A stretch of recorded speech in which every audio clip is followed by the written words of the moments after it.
Okay, this is the answer in the first question. How do I view harm reduction? And what I would score it on a scale of 1 to 10. So I thought about this, and I think that even though I feel like I have like a pretty nuanced, nuanced feelings about harm reduction, especially like kind of the more we've got into this program and the more I've read about it and the more I've like thought about it, I still think I would like put myself at a 10. And I think that's like partly because I don't view like harm reduction as something that can't be integrated with like other approaches, including like abstinence as well. It's hard for me to rate it as like less than a 10 just due to the fact that harm reduction saves lives, like that's the goal. It's rooted in mutual aid and the grassroots movement.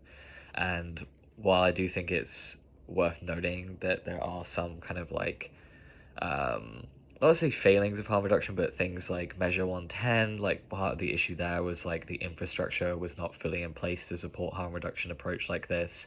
Um, there's not good access to treatment for most people, and unfortunately, a lot of this treatment is like through the court systems. But even this, still like that to me, still like leads me to kind of have a very strong positive feeling about harm reduction because due to the fact that people don't have good access to treatment, I think this is like a really big reason as to why like I feel so strongly about harm reduction. Like it keeps people alive whilst they can't access treatment, and yeah, and just kind of like allows people to be able to get to a place where they are uh, ready to like enter into kind of whatever recovery looks like for them, be that abstinence or something in between. Um, And I think that a lot of my views of harm reduction have come from like seeing it work like on the ground level. So I've worked in homeless shelters for the past like 3 years, something like that. And so I have used harm reduction in terms of like using Narcan, and I've seen it save people's lives. So I think that, and I've seen like how there are plenty of people who are in that community who are wanting to undertake treatment or recovery and they just don't have access to it. So the way that they're engaging in harm reduction in terms of like, on that community level, on that mutual aid level of like giving people like helping each other out with like safe supplies for using and such like that. Um, that's kind of like all what feeds into like me having like a very strong feeling about harm reduction, a strong positive feeling about harm reduction. Um, and I think in terms of like those like physiological elements of addiction and like how these things integrate with treatment, I think it like plays into just kind of um, if someone's in active addiction, it's like very difficult for people to like engage in kind of recovery, and so I think that harm reduction can be like a way to like get someone to the point where they can do that. So that's like I think a really big piece of it too.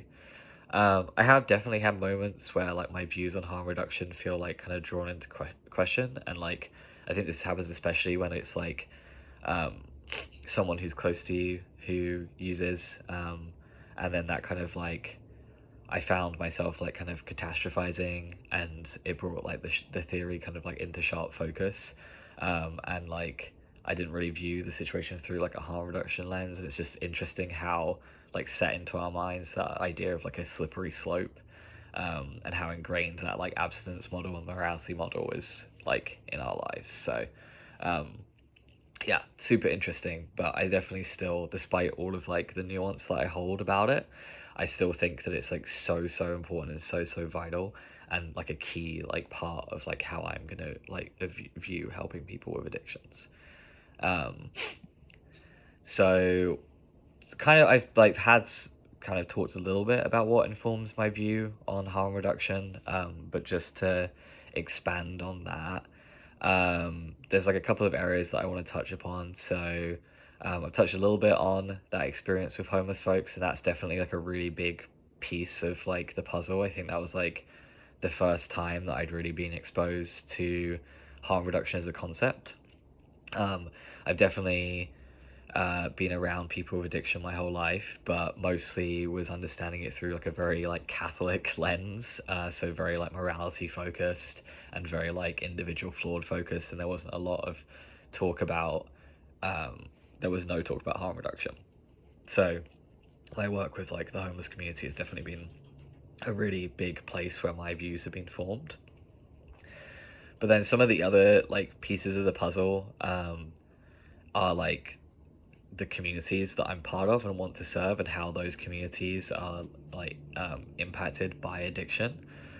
So I'm gonna talk a little bit about how trans folks and autistic folks are impacted by addiction. And the reason why I want to do this is because like I think like understanding like um, these communities and kind of the reasons why these communities struggle with addiction helps understand why like understands what it is that's informing my views of harm reduction. So to begin with, trans folks and addiction, there's a lot of addiction in the community for a lot of different reasons. So one of those being like the high rates of discrimination that are faced within this community can definitely lead to like a precipitation of substance use. So a part of the reason why this is like due to just like the pressure of like or like the oppressive experience that folks are having, kind of feeds into that kind of like minority stress theory, and those like what high rates of discrimination lead people to do in order to kind of like um, cope with like what it means to be like chronically exposed to discrimination. So although there's like not too much that has been like written about trans folks and the minority stress model in particular, like this theory like kind of like explores like how folks from marginalized groups are like more likely to engage in substance use or have risk of suicidality. So I was doing a reading on that, and just kind of like seeing how that kind of can impact trans people. Um, there's some other research that I was doing that explores kind of the links between gender dysphoria and substance use, and like also like looking at the ways in which lack of access to healthcare and disparities there can lead to people needing to self-medicate through substance use and kind of like coping with their distress through that. So that also like kind of stands true for like both access to gender affirming care, but like also more in general, like in any healthcare that trans people are accessing, there's potential for discrimination, and so this can include in treatment as well. So again, this is a part of why I view harm reduction as really important for this community. Accessing treatment isn't always possible, doesn't always feel safe, so it's really important to kind of like view it through a harm reduction lens here. So yeah, that's a really big part of it. There's a lot of inequities in terms of in society, in treatment, in terms of there. I was doing some readings about how most of like the mainstream substance use research has excluded trans participants. So there's known that there's like needed to be more focus on trans folks and like the specific treatment needed to like support that community. So that kind of really informs again like why I believe in harm reduction, because it's like keeping folks alive. There was one study, Staples et al. 2018, that found that around 72% of transgender participants used endorsed, to quote, specifically endorsed drinking to cope. And this was a finding that was in a longitudinal study.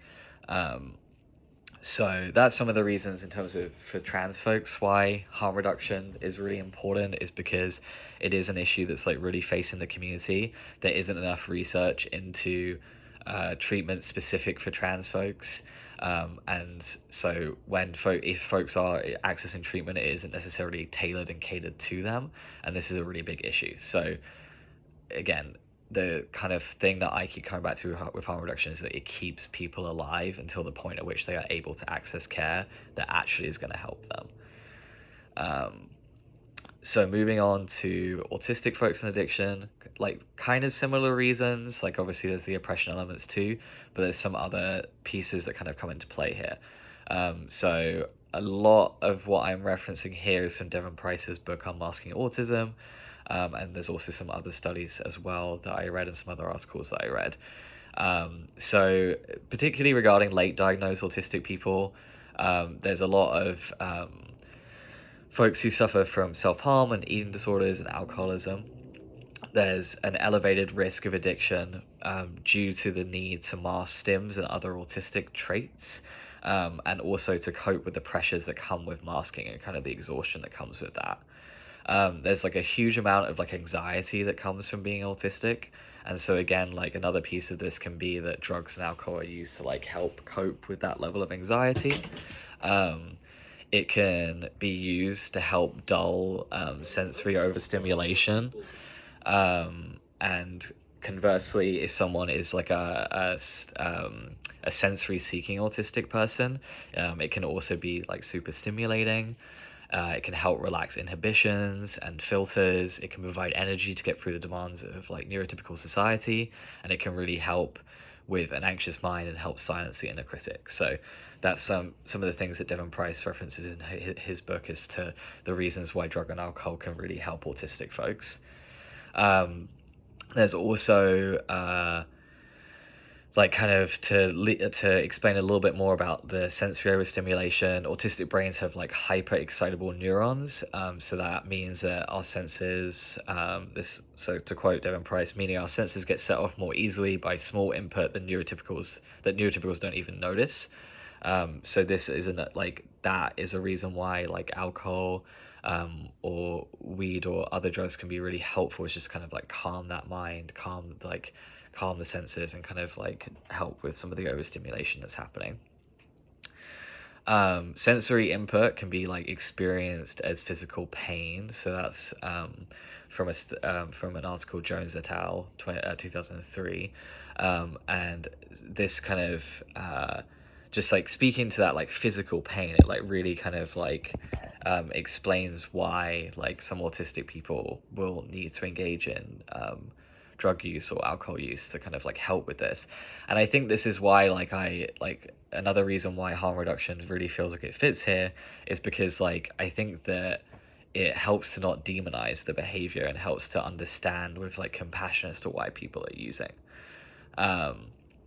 And there was a survey in Autism Adulthood that reported that of the 500 autistic adults they surveyed, social reasons and boost to positive feeling was part of the reason for using.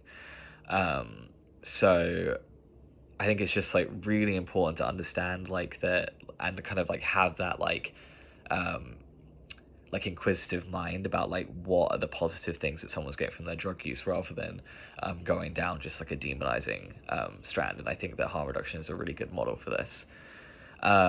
Similarly to autistic people, just another piece of this puzzle to end on is that there's very little research published into which addiction treatments work for autistic adults.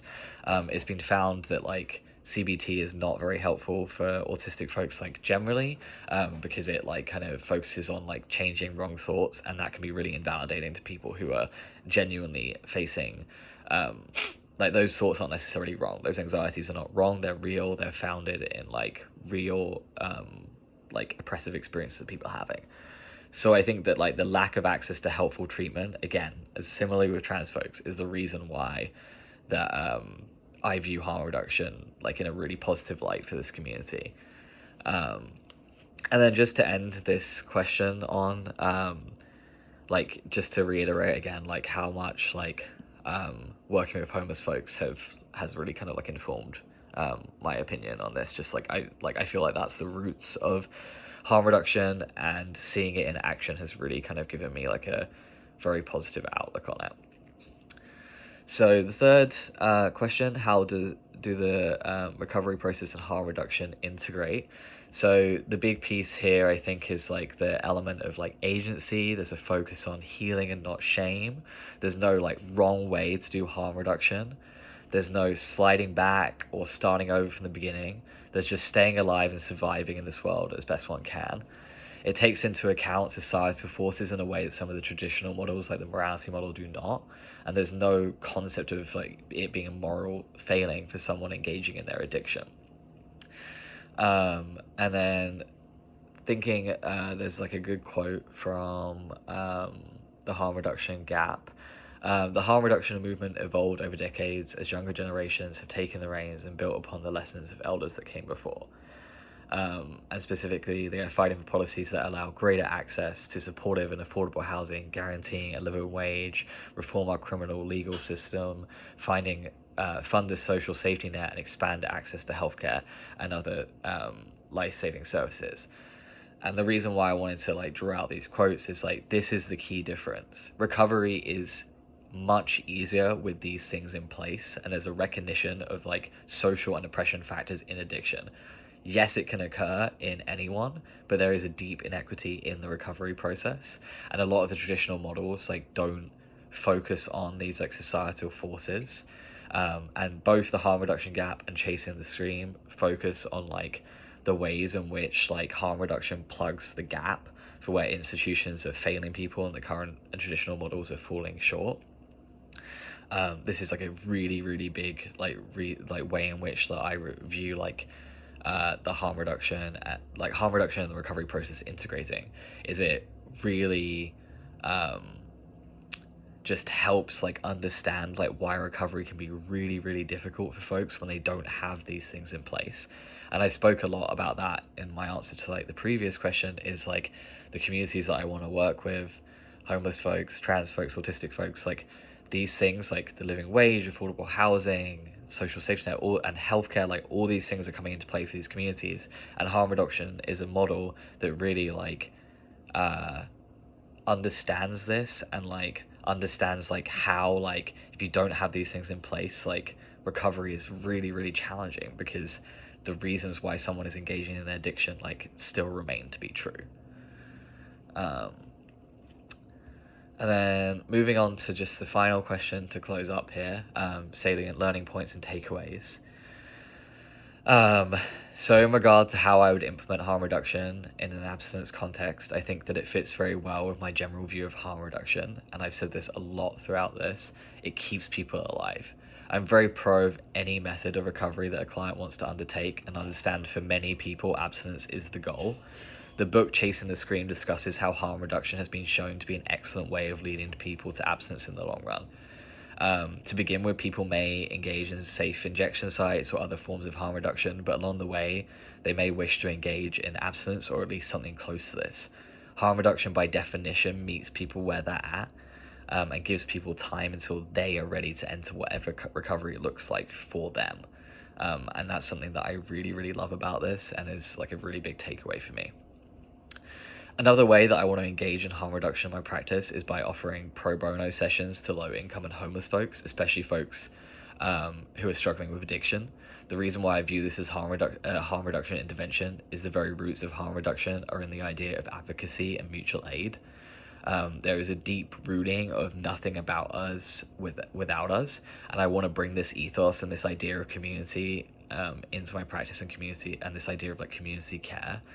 There's this book called Trans Care that I really love that talks a lot about that idea, and then another article called The Sick Woman Theory, which also talks about this idea of like caring for one another while society does not care for us. I view this as harm reduction on both the front of addiction and further from a societal standpoint as a harm reduction intervention relating to capitalism and its impacts. Finally, I also plan on running groups at local shelters with a focus on harm reduction, psychoeducation, and community healing.